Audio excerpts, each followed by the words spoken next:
बुद्ध को नमन करता हूं और आप सभी को उनके जन्मदिन की बहुत बहुत मंगल कामना प्रेषित करता हूं। बहन और भाइयों, आप हम सब जानते हैं कि आज जो हम हैं वो सब इन महामानवों की बदौलत है। हम इनके बताए मार्ग पर चलें, ये इन्होंने हमसे हमेशा उम्मीद की है। इनका अधूरा काम हमारे हाथों में है, क्योंकि एक पीढ़ी अगर बुरी है तो दूसरी पीढ़ी स्वतः ही बुरी हो जाती है, और अगर एक पीढ़ी अच्छी बन गई तो वो आने वाली अगली पीढ़ी को अच्छा बना देती है। इनका सबसे पहले जो मैनेजमेंट का फार्मूला था वो पूरी दुनिया ने स्वीकार किया। बुद्ध बताते थे कि समस्या है तो उसका कारण है, और अगर उसका कारण है तो उसका निदान भी है। आज हमारे इस बीच में जो समस्या है हमारी, वो हमारे महापुरुषों का इतिहास भारत से क्यों मिटा, ये सबसे बड़ी समस्या है। और इस समस्या का जो कारण है वो हमें खोजने की जरूरत है। तो उसके लिए अलग कहीं जाने की जरूरत भी नहीं है, वो रास्ता भी, वो समस्या का समाधान भी हमें इन महापुरुषों ने ही बताया है। बुद्ध ने बताया है, जो सम्मानित सोलंकी साहब सबसे पहले यहाँ पर बोल के गए। अगर आपने उनकी बात को गंभीरता से लिया है, सुना है, क्योंकि पहले वक्ता थे तो शायद चर्चा में आप लगे हों, लेकिन इस देश के अंदर सबसे पहले जो संघात्मक तरीके से, जो सिस्टम से, जो अनुबंध से, जो प्रबंध से, या जो जिसे आज हम मैनेजमेंट कहते हैं, उस तरीके से किसी ने मानव संरचना का निर्माण किया, लोगों को जोड़ने का काम किया, और लोगों से काम कैसे करवाया जाता है वो फलसफा अगर किसी ने दिया तो बुद्ध ने दिया है। इसलिए हमें बुद्ध के मार्ग पर चलने की जरूरत है, उसी में ही हमारी समस्या का समाधान है। आज हम सब जानते हैं कि भारत में इनके सिद्धांत के बाद, इनकी आइडियोलॉजी से प्रेरित होकर के जो वर्णाश्रम शब्द यहाँ आया था, हमारे वक्ताओं ने बोला था, सम्मानित शायद बदाना साहब ने अभी बोला, जो वर्णाश्रम था उसके सबसे पहले निस्ते नाबूद करने का काम किया तो बुद्ध ने किया।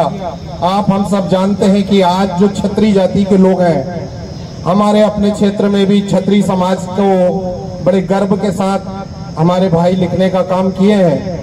तो उनको तो सबसे पहले ये समझने की जरूरत है, जो क्षत्रिय समाज में विश्वास करते हैं, शब्द में विश्वास करते हैं, कि इन्होंने वर्ण व्यवस्था का विरोध किया।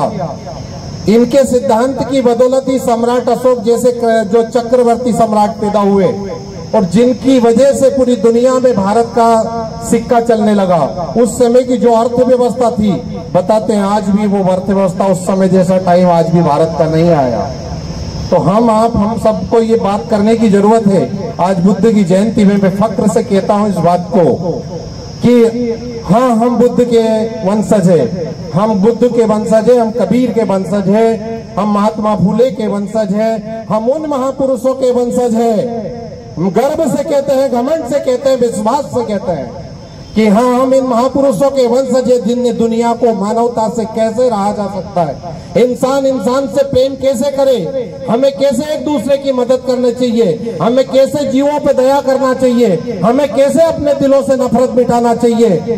इतनी अच्छी बात जिन महापुरुषों ने बताई, अगर हम उनके अनुयायी बन करके जीना चाहते हैं तो इसमें जरा भी कतई डरने की जरूरत नहीं है, जरा भी इसमें विचलित होने की जरूरत नहीं है। एक शब्द और आया था हमारे वक्ताओं के द्वारा कि जो फॉलोवर हैं, जो क्या शब्द बताया था एक हमारे वक्ता ने, कि भाई उनके जो अनुयायी हैं, मैं वो शब्द याद नहीं आ पा रहा है, तो उन्होंने बताया कि भाई उनके अनुयायी कम है। तो ऐसा नहीं है, अनुयायी बहुत है। आज सही मायने में मैं विश्वास से कहता हूं कि आज भारत में सबसे बड़ा धर्म अगर कोई सा है, आज सही मायने में मैं कहना चाहता हूं कि भारत और दुनिया में सबसे बड़ा अगर धर्म है, मानवता की जो बात करता है, जो अंधविश्वास, ईश्वर परमात्मा, स्वर्ग नरक, आत्मा परमात्मा और इन तमाम बातों में जो नहीं उलझाता है, तो वो बुद्ध का धर्म है।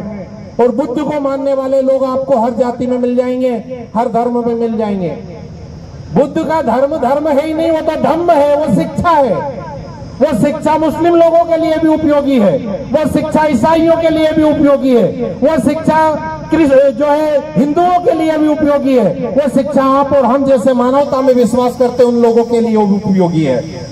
तो जो अच्छी चीज है उसका हर कोई उपयोग करना चाहता है, उसका दोहन करना चाहता है। बुद्ध को तो मिटा दिया साहब, बुद्ध को तो नष्ट किया गया है। तो बुद्ध को नष्ट करने से बुद्ध नष्ट नहीं हुए। कहते हैं कि विचार आदमी के साथ मर जाता है, विचार को अगर जिंदा रखना है तो आपको उस विचार को फैलाना पड़ेगा, एक दूसरे तक उसको शेयर करना पड़ेगा। हम आपसे कहना चाहते हैं कि आज गौतम बुद्ध के जहां लोग वहां पे कुंडली मार के बैठे हैं उनको खदेड़ने की जरूरत है। मैं बिल्कुल बेबाक तरीके से कहता हूं इस चीज को कि हमें जो बोध गया का मंदिर है बिहार में, मुक्ति दिलाने की जरूरत है। वो बुद्ध की विचारधारा को गलत दिशा में ले जा रहे हैं। वो पाप पुण्य स्वर्ग आत्मा परमात्मा वहां पर वो क्या बोलते हैं जो हमारा उज्जैन में होता है, वो पूजा पाठ पद्धति वो सिखाने बैठे हैं। उसको सख्त तरीके से हमें उनका समर्थन करने की जरूरत है। और बुद्ध का मार्ग पे वो लोग चल रहे हैं और समाज को चलना सिखा रहे हैं। वो लोग हमारे लिए संघर्ष कर रहे हैं, मानवता के कल्याण के लिए जो भिक्षु संघर्ष कर रहे हैं। हम सबको कहीं न कहीं सोशल मीडिया के माध्यम से, सामाजिक चर्चा के माध्यम से, आज इस तरह की जयंतियों के माध्यम से उनका मनोबल बढ़ाने की जरूरत है। हम सब उनके साथ हैं। मैं निजी तौर पर आज तक इस पवित्र भूमि पर जहां मालवा की कहावत है कि मालो माटी गहन गंभीर पग पग रोटी डग डग नीर, यहाँ से उस बुद्ध भिक्षु जो संघर्ष कर रहे हैं बोध गया की बिहार की जो मुक्ति के लिए, उनके समर्थन में अपनी बात समाप्त करता हूँ। उनके समर्थन में अपना विनम्र साधुवाद देता हूँ। बहुत बहुत धन्यवाद। और भगवान बुद्ध को आज पुनः नमन, उनकी जयंती पर पुनः साधुवाद। धन्यवाद।